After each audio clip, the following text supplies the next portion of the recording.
বারবার বুকে রক্ত দিয়ে যে জাতির স্বাধীনতা আনতে পারে সেই জাতির সন্তানেরা আর এই স্বাধীনতা কাউকে আর চিন্তাই করতে দেবে না ইনশাআল্লাহ।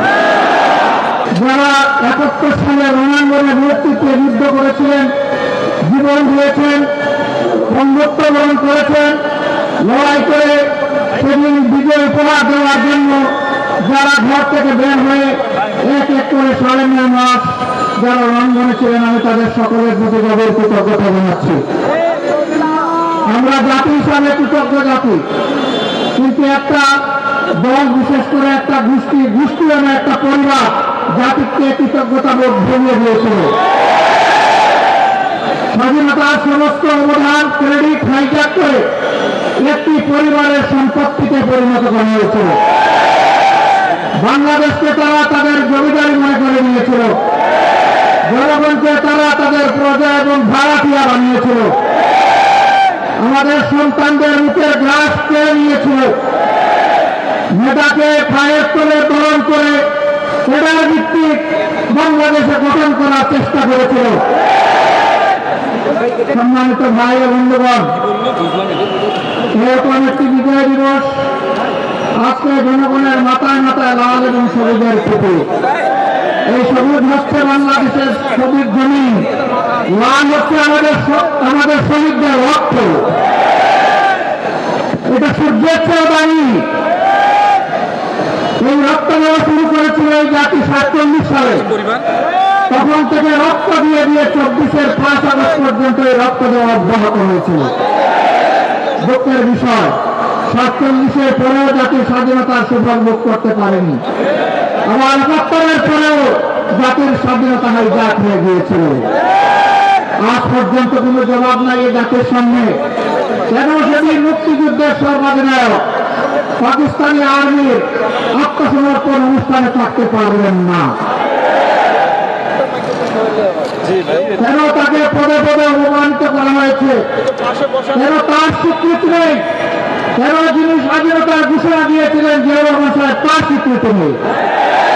তারা সকলের অবদানকে ম্লান করে, আমি আগেই বলেছি, একটা পরিবারের সম্পদে পরিণত করেছিল বাংলাদেশের স্বাধীনতাকে। মুক্তিযুদ্ধের চেতনার নামে তারা জাতিকে শোষণ করেছে, দুটা দিয়েছে, জাতির উপর জুলুম করেছে, জাতির অধিকার করে নিয়েছে, জাতিকে দাসে পরিণত করেছে। বিশেষভাবে অভিনন্দন জানাই। যে লড়াই শুরু হয়েছিল ৭২ সাল থেকে সত্যিকারের স্বাধীনতার সুফল ভোগ করার জন্য, জনগণের হাতে স্বাধীনতার সুফল তুলে দেওয়ার জন্য, সেই লড়াইয়ের একটা পর্ব সমাপ্ত হয়েছে ২৪-এর ৫ই আগস্ট। এই ২৪-এর লড়াইয়েও জনগণকে নিজ দেশের শৈল শাসকের হাতে জীবন দিতে হয়েছে। তারা জনগণের জীবনকে পাত্তাই দেয়নি।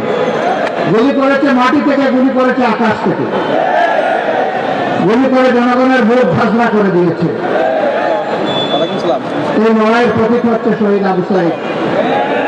হাতের মধ্যে কোনো আগ্নেয়াস্ত্র ছিল না, বোমা ছিল না, ককটেল ছিল না, খালি হাতে অনেক হাতে রামায়ণের একটা স্পিচ নিয়ে এসে দাঁড়িয়েছিল।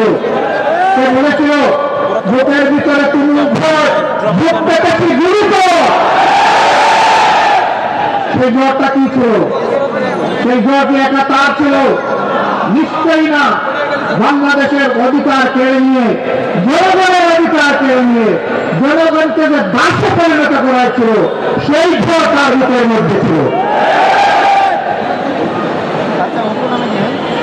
এত রক্ত, এত ত্যাগ, এর ফলে আমরা যেটাকে বলা হচ্ছে দ্বিতীয় স্বাধীনতা, এই স্বাধীনতার প্রতি সম্মান দেখানো এখন আমাদের নাগরিক এবং জাতীয় দায়িত্ব।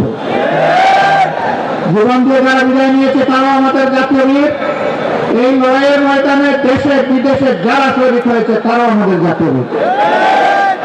আমরা জাতীয় বীর দেখে আমাদের উচ্চ শিখরে রেখে তাদেরকে আমরা সম্মান জানাতে চাই। জাতীয় বীরদের অবদান কোন ব্যক্তি, কোন পরিবার, কোন গোষ্ঠী, কোন দলের লোক দৃষ্টির সামনে এটা যেন হারিয়ে না যায়। বাংলাদেশের জনগণকে পাহারা দিতে হবে। আপনারা পাহারা দিতে পারবেন?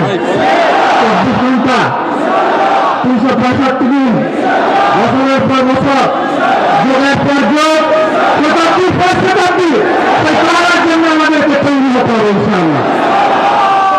আজকের এই র্যালি থেকে আমরা জন্ম দিতে চাই, বারবার বুকে রক্ত দিয়ে যে জাতির স্বাধীনতা আনতে পারে সেই জাতির সন্তানেরা আর ওই স্বাধীনতা কাউকে আর চিন্তাই করতে দেবে না ইনশাআল্লাহ। আমরা সবাইকে গর্বের সাথে বাংলাদেশ গঠনে অবদান রাখার জন্য অনুরোধ জানাবো, কাউকে যেন কোনো অস্থিরতা পেয়ে না বসে। আমরা পরিষ্কার বলে দিয়েছি 15.5 বছরে কিছু আবর্জনা, কিছু জঞ্জাল তৈরি হয়েছে, সেই জঞ্জাল পরিষ্কার করতে হবে। নির্বাচনের সুষ্ঠু পরিবেশ নিশ্চিত করতে হবে। জনগণের ভোটার তালিকা শুদ্ধ এবং সুস্থ করতে হবে। দেশের জনগণের করতে হবে, বিদেশে আমাদের প্রবাসীরা যারা আছে তাদেরও এই তালিকায় অন্তর্ভুক্ত করে আগামী নির্বাচন হবে ইনশাআল্লাহ। আমরা একজন নাগরিকের ভোটার তালিকা থেকে বাদ পড়ুক, আমরা এটা চাই না। এর জন্য যা করা দরকার সরকারকে তাই করতে হবে। যে উদ্যোগ নেওয়া প্রয়োজন নির্বাচন কমিশনকে সেই উদ্যোগ নিতে হবে। এই উদ্যোগে আমরা কোনো ব্যতিক্রম, কোনো শীতলতা আমরা বরদাস্ত করব না।